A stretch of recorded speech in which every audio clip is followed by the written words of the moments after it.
high in the Swiss Alps, where the air is crisp and the sun brushes the peaks with gold, lived a little girl whose heart was as bright as the mountain sky. Her name was Heidi. Heidi was just 5 years old, an orphan since she could barely walk. Her parents had passed away when she was still a baby, and Aunt Dete had raised her ever since. Now they climbed a steep mountain trail, path winding ever upward. In Heidi's small hands she held a bundle of clothes, and in her heart a quiet sense of wonder. Aunt Dete walked ahead, brisk and unsmiling, her city shoes crunching against gravel and grass. She had taken a job in Frankfurt, and could no longer care for the child. So, perhaps a bit reluctantly, she brought Heidi to live with her grandfather, a man the villagers called stern, strange, and entirely alone. Heidi had never met him. She didn't ask questions. She only gazed up at the towering peaks, her eyes wide with curiosity. The mountains didn't frighten her. They called to her. Aunt Dete, tired and short of breath, finally muttered, "We're almost there, Heidi. her voice sharp and impatient. Your grandfather will take care of you now." People in the village had warned of the old man, the one who lived in a wooden cabin high on the cliffs. They said he was gruff, strange, and liked to be left alone. But Heidi wasn't afraid, not even a little. When they reached the hut, a tall, gray-bearded man stepped out. His eyes were piercing, his expression unreadable. "This is your granddaughter," Aunt Dete said without ceremony. "I'm needed in Frankfurt. She's your responsibility now." And just like that, without a hug, without a goodbye, Aunt Dete turned and vanished down the mountain path. Heidi stood still, beneath the wide alpine sky, about to begin a new chapter, one that would change many lives, including her own. At first, the grandfather said little. His face was stern, his voice gruff. He wasn't used to company, especially not a little girl with twinkling eyes and endless questions. But Heidi's laughter soon filled the wooden cabin, like sunlight spilling through the windows. She explored every corner, chased the goats through the meadow, and returned with cheeks flushed and eyes sparkling. Each evening, she sat by the fire, swinging her legs, asking about the stars, the mountains, and the world beyond. And the old man, despite himself, began to smile. More and more, he started speaking in softer tones, telling her the names of wildflowers, pointing out constellations in the night sky. Something in his heart, long asleep, was waking up again. He built her a bed of hay in the loft, a cozy nook under the slanted roof. He lined it with soft woolen blankets and tucked in a little lantern to keep her warm. To Heidi, felt like a palace in the clouds. She would snuggle and sigh happily and drift off to sleep with the sound of wind in the trees. No fancy bed could ever compare. Every day, she climbed the mountain with Peter, the goatherd boy, chasing butterflies and wildflowers, while the goats grazed nearby. The air was sweet, the sun kissed her cheeks, and her laughter danced across the hills. In those moments, Heidi felt as free as the breeze. Peter was shy at first, a quiet boy with tousled hair, who spent most of his days herding goats across the hills. But Heidi's cheerful spirit, her giggles and curiosity, soon melted his silence. They became fast friends, like sunshine and sky, always together. Each morning, Peter would whistle and Heidi would come running. They'd climb the grassy slopes, hand in hand, laughing as the wind danced around them. They shared simple meals, chunks of bread, bits of cheese, and wild berries, plucked fresh from the bushes. In the afternoons, they'd lie on the soft grass, watching clouds drift lazily across the sky, fluffy and white, like the goats they cared for. Sometimes they spotted shapes, a lion, a castle, a ship sailing through the blue. With Peter by her side, the mountains felt even more magical. And for the first time in a long while, Peter laughed too. Not just once, but again and again. "Look, Peter!" Heidi would say, eyes wide with wonder, pointing up at the sky. "That one looks like a castle." Her voice danced with excitement, as if the clouds were part of a story only she could see. Peter glanced up, then looked at her, and simply grinned, nodding quietly. He didn't say much. He never did. But in his heart, he felt something he hadn't felt in a long time. Joy, comfort, a friend. Heidi didn't mind the silence. She just smiled back, happy to share the sky with someone who understood, without needing many words. One day, without warning, Aunt Dete returned. She wore fine city clothes, a feathered hat, polished boots, and a smile that didn't quite reach her eyes.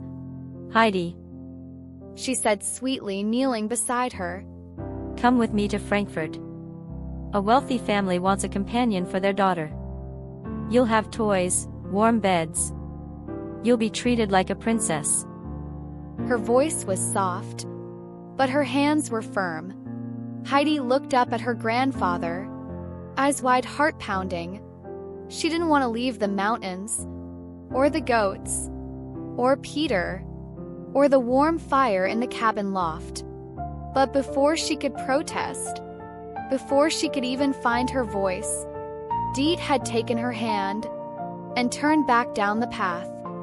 Just for a while, Dete said briskly. You'll come back soon.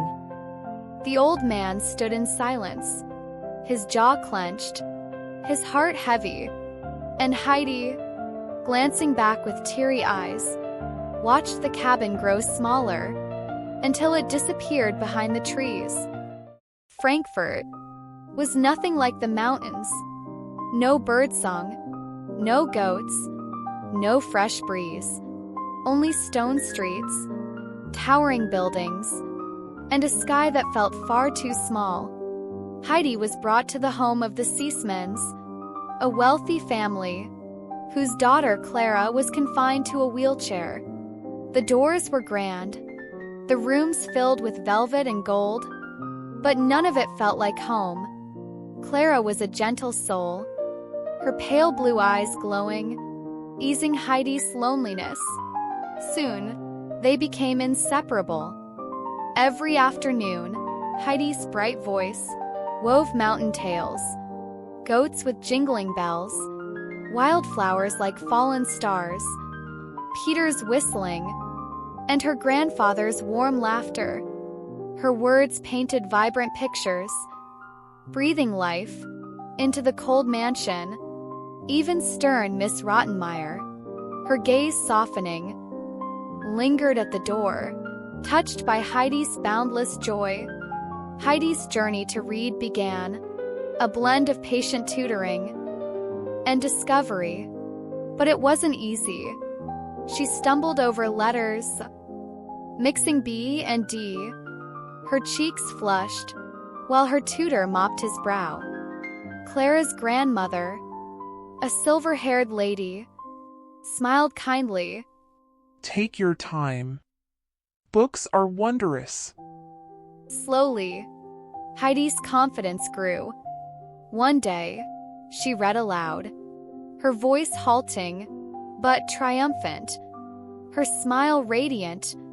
Grandmother gifted her a picture book, pages alive with mountain flowers and goats. Heidi clutched it, eyes sparkling. "I'll show Clara my mountains." Reading became her new adventure. But Heidi missed the Alps terribly. At night, she couldn't sleep. Her smile faded. She grew thinner, her spirit quietly fading. The grand house felt colder, the silence heavier. She longed for the green meadows and the sound of wind in the trees, for the goats, the wildflowers, and the sky that stretched forever. Clara's father noticed the change.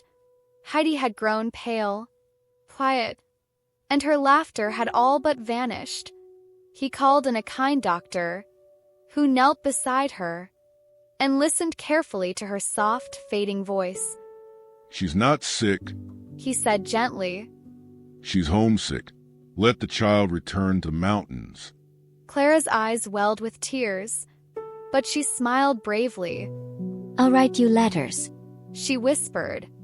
And so, with warm farewells and a teary goodbye from Clara, Heidi returned home, back to the sky, the goats, and the green hills she loved. The grandfather's eyes glistened when he saw her running toward the cabin. She was thinner, her cheeks a little pale, but her joy returned instantly. She leapt into his arms, and he caught her with a trembling smile. He hugged her tightly, longer than ever before, as if afraid to let go again. In that embrace, time melted away, and everything felt right once more. Even Peter skipped down the slope to greet her, his grin as wide as the valley, his sun-kissed hair tousled by the alpine breeze. His shepherd's crook tapped a rhythm of joy on the grassy trail. Behind him, the goats pranced merrily, as if sensing the happiness in the air. Heidi stood still for a moment, eyes wide, heart full. The towering Alps stood behind her, like a welcome embrace. Birdsong fluttered through the trees, wildflowers nodded in the breeze, and every sound, every scent whispered the same thing. Heidi was home. And one spring morning a letter arrived. Clara was coming to visit. The grandfather prepared the cabin carefully, dusting the windows, sweeping the floors, and setting out fresh flowers. Peter helped carry a chair up the path, barefoot as always, whistling with excitement. When Clara arrived, the mountain air worked its magic. Her cheeks turned rosy, her laughter returned, and for the first time in a long while, she felt truly alive. Day by day, Clara's strength grew. Her eyes sparkled with new energy, and her laughter echoed through the hills. One morning, with the sky painted gold, she stood, shaky but determined, and took a step, then another, and another. Heidi gasped. Peter nearly dropped his hat. Clara was walking, and the mountains seemed to cheer with joy. Tears filled everyone's eyes. Even Peter, shy as ever, clapped and smiled. The grandfather's heart swelled with pride as he pulled them all into a big, joyful hug. Heidi beamed, her eyes shining like the mountain sky. Clara laughed, standing strong beside her friends, and for a moment, everything felt perfect. The Alps echoed with laughter, and the hills bloomed with happiness. Clara returned to Frankfurt, stronger and happier than ever. Her father, overjoyed, sent gifts and letters, thanking Heidi and her grandfather for giving Clara her strength back. And the old man, once feared by the villagers, now welcomed them into his home with open arms and a heart full of peace. He smiled more than he ever had, and laughter filled the cabin once again. The mountains had brought them together, and love had made them whole. And so, high in the Swiss Alps, a little girl changed the hearts of everyone she met, but not with riches, but with kindness, laughter, and love. She taught them to see beauty in simple things, to listen to the wind, and to hold joy close. Heidi's story was not just about the mountains. but about finding home, wherever the heart is free. This is the story of Heidi, who brought joy to the mountains, the city, and beyond. With a heart full of wonder and a spirit full of love, she reminded everyone that even the smallest voice can echo across valleys and brighten the world. If Heidi's story warmed your heart, please give this video a thumbs up, subscribe to our channel, and share it with someone who loves timeless tales. See you in the next story.